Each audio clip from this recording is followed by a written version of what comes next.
Hello friends, hello viewers. Today po, vlog tayo tungkol sa ating pagkakat ng ating hair. Kasi as you will notice, medyo mahaba na po yung ating mga hair. Mahaba na po siya. Ito naman ay gusto ko, purpose ko na ikat lagi yung aking hair once or twice a month para hindi sa maba, hindi na ako ma-stress dagdag pa sa time yung susupply.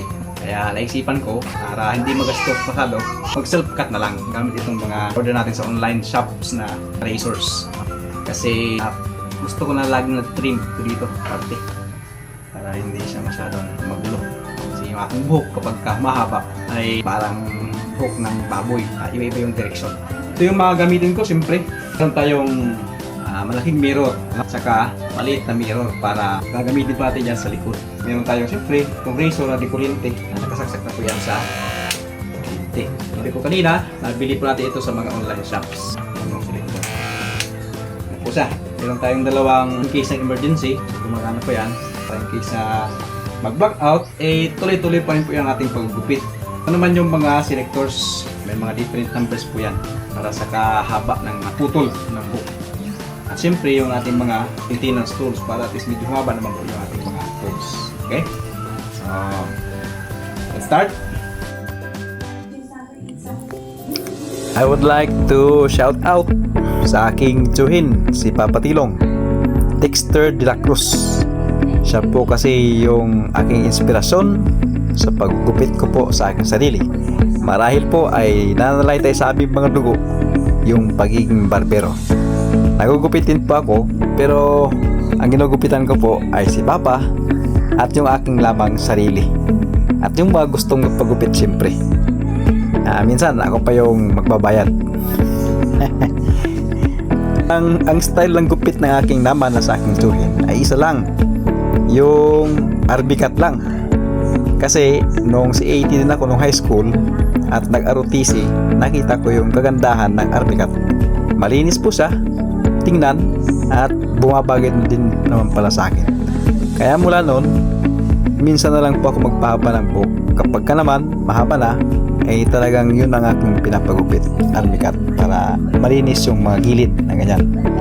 Ayan, wala siyang mga mabilis kasi yung mahaba at nakapangit po kasi yung aking buhok kapag ka mahaba, may iba kasing direksyon.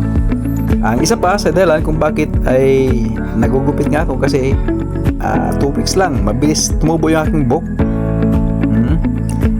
At siyempre kung ganon, mamahalan ho tayo sa barbers kasi alam na natin, hindi naman papamura yung bayad, kaya sayang pa. Ang ginawa ko na lang, bumili na lang ako ng razor, may electric at mayroong mga backup yung mga di battery na razor. Anytime, basta may kuryente, basta may battery, yan, magupit po tayo sa ating mga sarili. At maalala ko rin, meron akong manggugupit doon sa nursery nung doon pa kami tumitira, si Kapon. Shoutout po sa'yo kung nakikita mo po ito. Magaling pong barber yun. Hanggang sa napunta sa Pedro Barbershop dyan sa Tara. At ngayon nandito na ako sa Umabay. Nagpapagupit ako kay Don, Kuya Don. Kasi meron na siya, nagsarili na po siya. Dati siyang sa Pedro, tapos ngayon nagsarili na siya.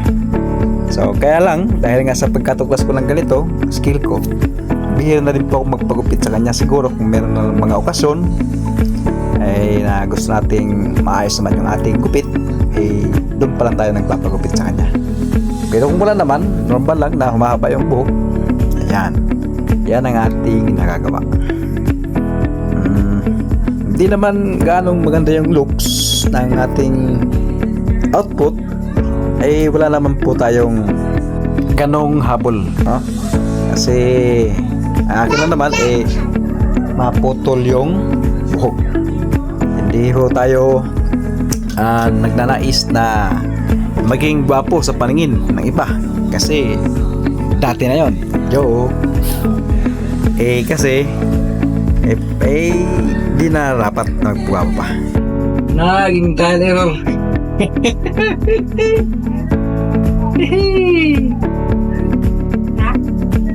Naging talero.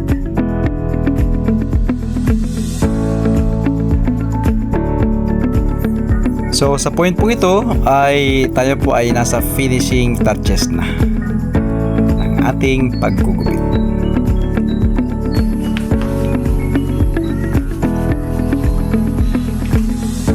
So, yan na po ang ating final output ng ating paggugupit.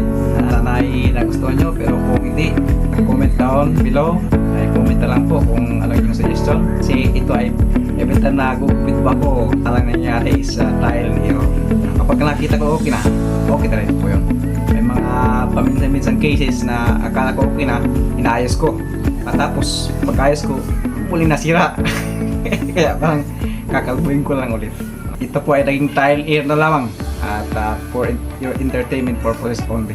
Pero ito talaga yung aking hairstyle na ngayon. Kasi kapag kumakapal, yan, makikita po ninyo, nagkakaroon ako ng parang mga balakubak. Lalo na kung medyo may matagal na po ito, mula pa bata pa ako.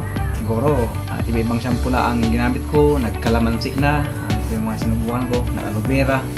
Yan, dyan pa rin yan, lalo na kapag kumakapal yung buhok. So ito lang solusyon ko, pagka medyo kumakapal na, trim kagad.